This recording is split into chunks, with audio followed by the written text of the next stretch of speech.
Hello, everybody. It's tea time. Who's out there? I think Reagan's there. Reagan and the bunch. It's a good day today. This is the day the Lord has made, and we can rejoice and be glad in it. It's partly sunny here in Rogers City today. Looks like it could rain a little bit, but I don't think it's going to. It's a little on the chilly side. And I'm just here warm by my fake fire. And I'm just thankful today that somebody loves me. And you say, I know who you're talking about. You're saying the Lord loves you. Well, yeah, He does too. But I'm thankful that somebody else loves me.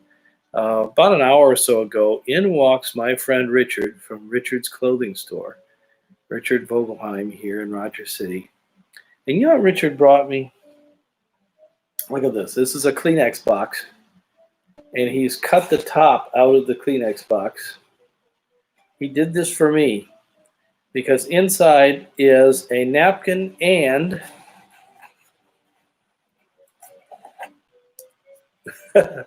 two cupcakes. I guess that's one for me and one for Carolyn. I guess that's what that is. Looks pretty good, doesn't it? You know somebody loves you when they bring you cupcakes, I'll tell you that. Anyway, I appreciate Richard very much. He's very thoughtful. That's not the first time he's done that either. And if you're watching, Richard, thank you very much. I appreciate it. And I appreciate you. Today I have some more of this pure leaf tea. And boy, I'll tell you, I have gotten to the point that I really like this tea. I'm not sure where you would find this. It was given to me as a gift, but I really like it. First of all, it has a great packaging. It's a really good package because it keeps the freshness in, but it's a little bit more expensive type of tea. It doesn't have a paper bag. It has one of these bags that are made out of like screen material, and it's like a pyramid. It's not like a rectangle. And if you can look closely in there, do you see those tea leaves that are in there? It's not like typical cheap tea where you have little tiny granules, almost like sand. You can actually see in this one the leaves. So this is good tea, and not just because you can see the leaves, but the taste is exceptional.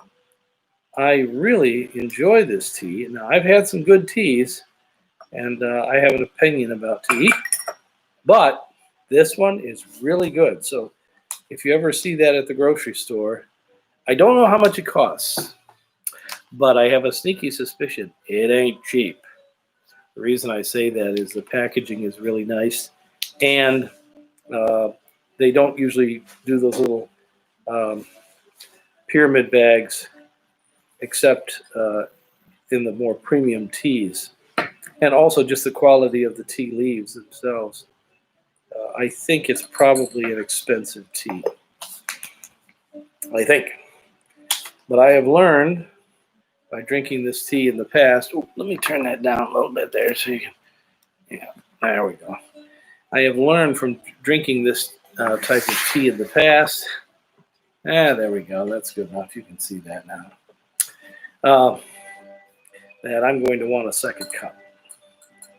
So I'm going to just take this here and put it on my. I'll use this as a little bag. I'll use that as a place to lay my tea bag since I'm going to use it a second time. You can usually use a tea bag twice, maybe 3 times in a stretch. But usually I like to have a brand new tea bag every time I have a cup of tea.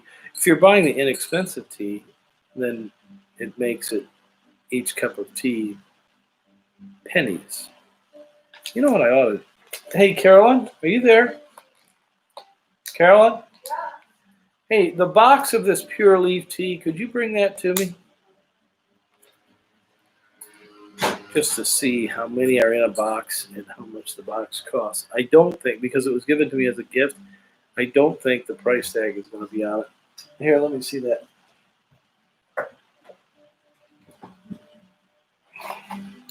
Okay, so this has only 25. Oh, there's the price right there. 99 for 25. Well, that's not expensive. That's not expensive. That's about 10 cents a bag. Wow. Well, that's a good deal then. If that's the correct price. Huh? Because Richard brought that by. It's a cupcake. He already bought mine before. I know. I wanted to show everyone. Oh. I was proud of my, or not proud, happy, impressed by Richard's gift. Well, you know what? If that's the right price, does that mean that was bought on Amazon, Carolyn? I have no idea. It looks like it was. If that's the price, Shipping. yeah, well, you'd have to be on Amazon Prime. If that's the price, oh, I better check. Man, if that's the price, that's good tea. Let's see. Okay. Okay. Go to Amazon. Okay. Pure leaf tea.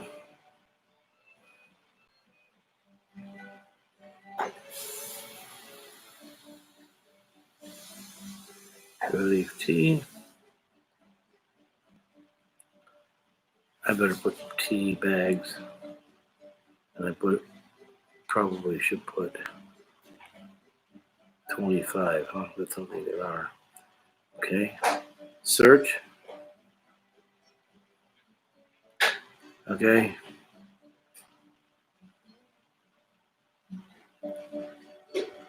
Okay, where is it?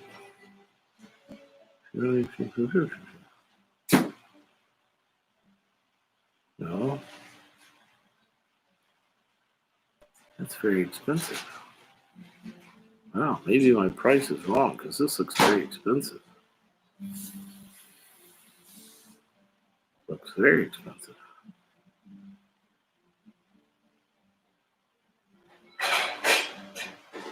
I can't have 6. Oh, yeah. Okay, well, this is more expensive than I thought. Okay. Wow. Ooh, man. That's real expensive. I can't believe that. Wow. Uh-oh. Okay. Don't look online. There's a reason this tea tastes so good. That's expensive tea. Wow.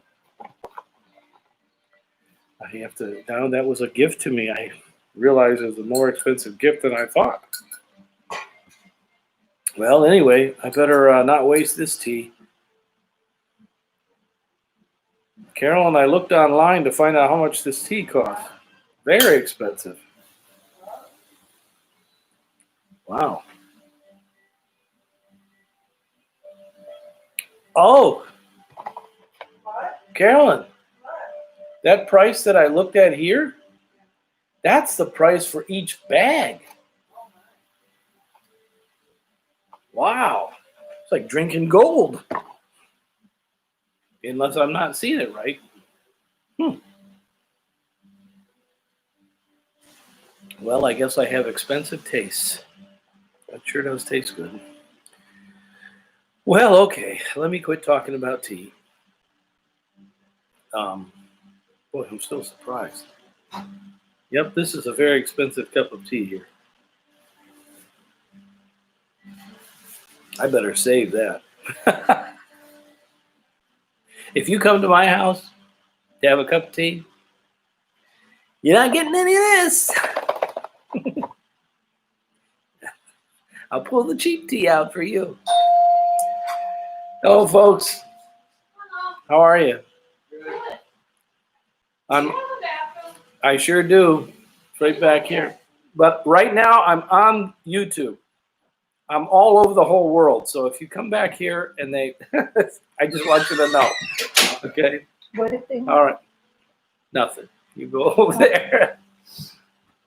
Have you been here before? No. All right. Well, anyway, let me get going on what we're supposed to be doing. It's not just all about tea. Yeah, here. Okay, we're going to go to Proverbs chapter 20. And it's interesting because I've been trying to figure out where I am. I don't have any marks. I don't like to mark in this particular Bible. So I'm not exactly sure where I am. Today's 20. I know that. Grandma's just telling me what day it is. But here's the thing. I went back and I looked on the calendar and I saw that a lot of the 20s either fell on the weekend or fell on a Monday. So I don't think we're very far through to it. And I think we're going to go to verse 3 and verse 4. I think we're that far back in the chapter. So we're going to look at two proverbs that are completely different from each other. And we'll talk about each of those. The first one is number 3. It says, it's an honor for a man to stay out of a fight. Only fools insist on quarreling. That's interesting, isn't it? It's an honor for a man to stay out of a fight. Only fools insist on quarreling. You know, in my lifetime, I've known people that just like a good fight. They like to fight. And it's not me. I don't particularly like to fight. I'd rather avoid it. But the Bible tells us here that it's an honor for a man to stay out of a fight. Just avoid it if you can. I suppose that there are reasons to fight. We're in a spiritual battle against the enemy and against sin, that's for sure. That's a fight that we should be involved in. And sometimes, Carolyn, they can't hear that. Hey, could you turn that off? Thanks. Grandma gets carried away. Anyway, it's an honor for a man to stay out of a fight, and only fools insist on quarreling. In other words, I don't want to fight with Grandma right now about making noise in the store while I'm trying to talk to you. A wise man will avoid it. I see that you're watching, Reagan. Good. And the second verse is number 4. It says, if you won't plow in the cold, you won't eat at the harvest. Now, if you're in Hawaii or Florida, then that might not make much sense to you. But what happens is when the snows go away up here in the north and the weather starts to get warm in the spring, it can still be cold outside. And what you need to do is you need to start plowing right away, getting ready to put your crops in the ground so that all during the summer they can grow. And in the fall, you'll have crops that you can harvest. And if you won't plow in the cold, then you're not going to have anything when harvest time comes. So sometimes we have to begin a small work, like putting seeds in the ground, like a farmer, when the conditions aren't really perfect. You know, in the early spring, it's cold still. But that's the time to plow. That's the time to get started when things are cold. Now, if I would apply that to spiritual things, if you wait for everything to be perfect before you start doing something for the Lord, then you're never going to harvest anything. But you need to be willing to plow in the cold if you're ever going to have a harvest. Well, all right, I'll stop right there. Let's go ahead and go to the Lord in prayer, okay? Father, I thank you for these kids and this day. I ask you to watch over them and keep them. Lord, I pray that you would just bless each one, and I pray in Jesus' name. Amen. Well, all right. I'm going to let you go. Not before. Somebody else jumped on. I don't know who that is. Put some tea or more sugar in there. A tea bag. And I'm going to. Do you hear Grandma in the background? You know, the people can too. Maybe I ought to just sit here and listen to her. None of our grandchildren live All near right. us. I'll let you guys go. We We'll have see you later. one grandson Goodbye. Who's gonna be one next month with hospital, but everybody else is